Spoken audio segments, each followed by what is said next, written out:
दोस्तों, कन्नौज से इस वक्त की बड़ी खबर। पूर्व सांसद सूरज पाठक का अखिलेश यादव पर पलटवार। काली नदी की गंदगी पर अखिलेश यादव ने भाजपाइयों को स्नान करने की दी थी नसीहत। पूर्व सांसद बोले, अखिलेश जी ये बताएं वह और सपाई क्यों नहीं नहा सकते हैं काली नदी में। 1 साल कामकाज क्या भी पूर्व सांसद ने मांगा हिसाब। कहा सरकार के खिलाफ प्रदर्शन न कर अपने कामों का हिसाब दें अखिलेश। वह बताएं 1 साल में उन्होंने कन्नौज के लिए क्या किया।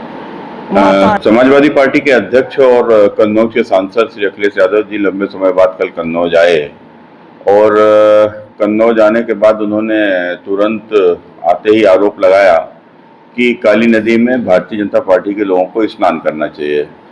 दूसरा, उन्होंने कहा कि वो सरकार उनकी आएगी तो ई रिक्शा बांटेंगे, तांगा बांटेंगे।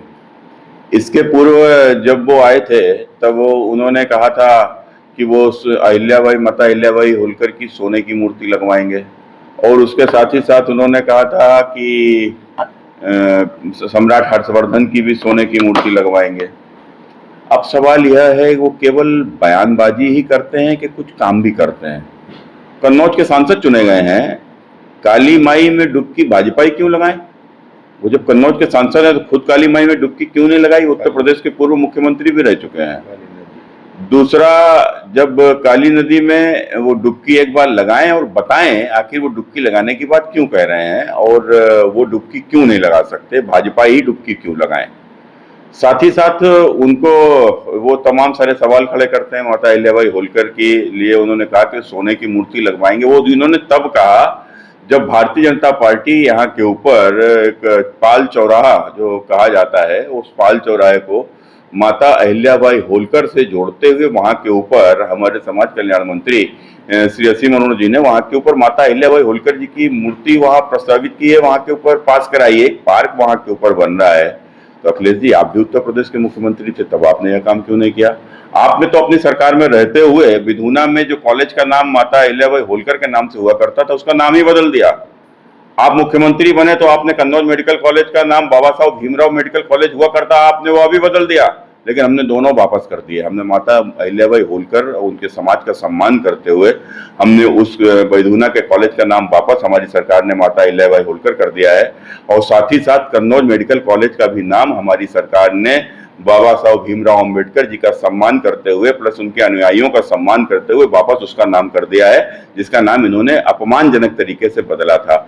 अब विषय आता है कि अखिलेश जी इस तरीके की बयानबाजी करते हैं कि आप सोने की मूर्ति लगाएंगे, तो सोने की मूर्ति हर्षवर्धन की ही क्यों लगाएंगे? आप सोने की मूर्ति आप माता अहिल्याबाई होलकर की ही केवल क्यों लगाएंगे? आप सरदार वल्लभ भाई पटेल की क्यों नहीं लगाएंगे? आप रानी अवंतीबाई लोधी की क्यों नहीं लगाएंगे? आप सम्राट अशोक की क्यों नहीं लगाएंगे? आप महात्मा बुद्ध की क्यों नहीं लगाएंगे? वो तमाम जातियों के महापुरुष होते हैं, हर जाति का कोई ना कोई महापुरुष है, तो आप उनकी शक्ति क्यों नहीं लगाएंगे? और यदि आप उनकी लगाएंगे तो फिर आप बताइए कि क्या उनका वजन क्या होगा, उनका कितना वजन होना चाहिए? आप माता अहिल्याबाई होलकर की मूर्ति आप लगाने की बात करें, कितनी वजन की मूर्ति आप लगाएंगे? आपने कहा कि भाला, जो महाराणा प्रताप का जो भाला है उसको सोने का बनवाएंगे, तो महाराणा प्रताप का भाला ही सोने से बनवाओगे? उनके बाबा जी को तो आपकी पार्टी गाली दे रही थी और आप उनका भाला सोने का बनवाओगे, उनकी मूर्ति सोने की क्यों नहीं बनवाओगे?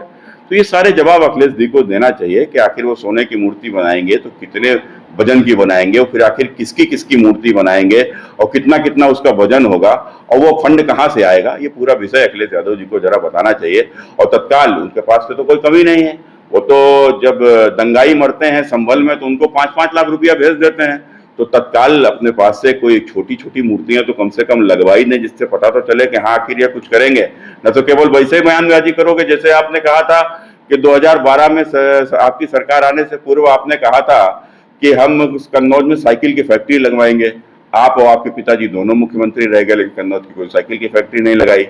आपने कहा था कि यहाँ के ऊपर आलू आधारित उद्योगों के कारखाने लगवाएंगे, कुछ भी नहीं लगा। आप और आपके पिताजी दोनों लोग मुख्यमंत्री रह गए। तो आखिर आपने किया क्या? आपने बनाया क्या छोड़ नवाब के? तो कुल मिलाकर अखिलेश यादव जी को बयानबाजी करते करते समझना चाहिए कि फिलहाल कन्नौज के सांसद हैं और लोगों को बयान को भटकाए ना। आप वो हिसाब दें कि 1 साल उनको कन्नौज का सांसद बने हो गए हैं, आखिर 1 साल में कोई एक ईंट उन्होंने लगाई कहीं क्या? कोई योजना लेकर आए कहीं से क्या? क्या आप देश की तीसरी बड़ी पार्टी के अध्यक्ष हो, आप अब तक कन्नौज के लिए कौन सी योजना लेकर आए, अखिलेश जी को बताना चाहिए। केवल सवाल नहीं खड़े करना चाहिए। आपने सिवाय धरना प्रदर्शन के कुछ भी नहीं किया पूरे 1 साल में। तो कुल मिलाकर अब आप बताइए कि आप कन्नौज के 1 साल सांसद चुने हो गए हैं, आपने कन्नौज के लिए क्या किया, कौन सी योजना लेकर आ रहे हो, और अब तक कोई योजना क्यों नहीं लेकर आ पाए।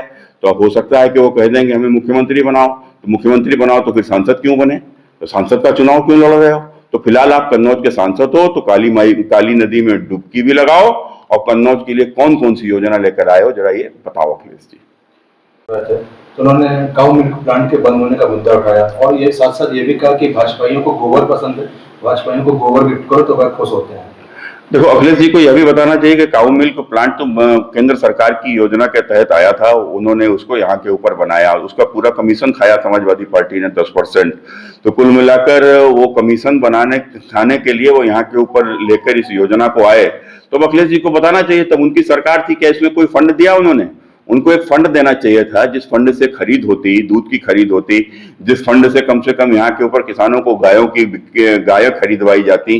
कुछ इस प्रकार की योजना उन्होंने बनाई थी क्या? कोई योजना नहीं बनाई, केवल एक यहाँ के ऊपर एक प्लांट खड़ा कर दिया। तो प्लांट खड़ा हो जाने से ही प्लांट नहीं बन जाता है, और जब प्लांट वहां के ऊपर ऐसी जगह प्लांट बनाया जहां के ऊपर जाने की कोई रास्ता ही नहीं थी, तो पहले रास्ता तो बनाते हैं अखिलेश जी, जहां पर रास्ता ही नहीं था वहां के ऊपर प्लांट बना दिया।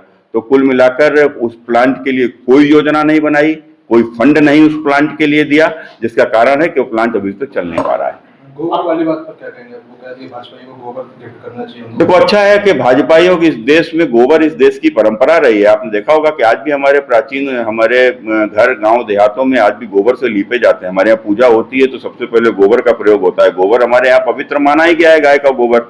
लेकिन दुर्भाग्य है अखिलेश जी को गाय पसंद नहीं आती है, क्योंकि ये गौकसी करने वाले लोगों के साथ रहने वाले लोग हैं।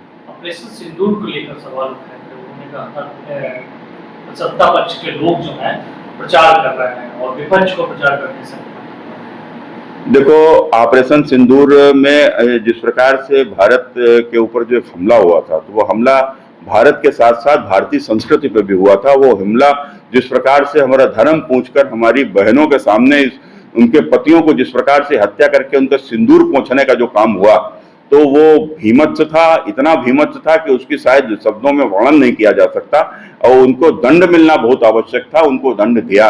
और शायद पहली बार ऐसा हो रहा है, नहीं तो ये तो अखिलेश यादव और इनके समर्थक समाजवादी पार्टी, इनके नेता राहुल गांधी, ये उस पार्टी से आते हैं कि जब भारत के बंबई में हमला हुआ था, तो बंबई में हमला के बाद पूरी दुनिया समझ रही थी कि पाकिस्तान के ऊपर भारत आक्रमण कर देगा, लेकिन भारत ने आक्रमण नहीं किया। और जब ओबामा ने मनमोहन सिंह जी से पूछा तो मनमोहन सिंह जी ने कहा कि अगर हम पाकिस्तान में हमला करते तो हमारे यहाँ चुनाव है और शायद हमारे यहाँ का मुसलमान नाराज हो जाता। तो इस सोच को रखने वाले ये अखिलेश और इनके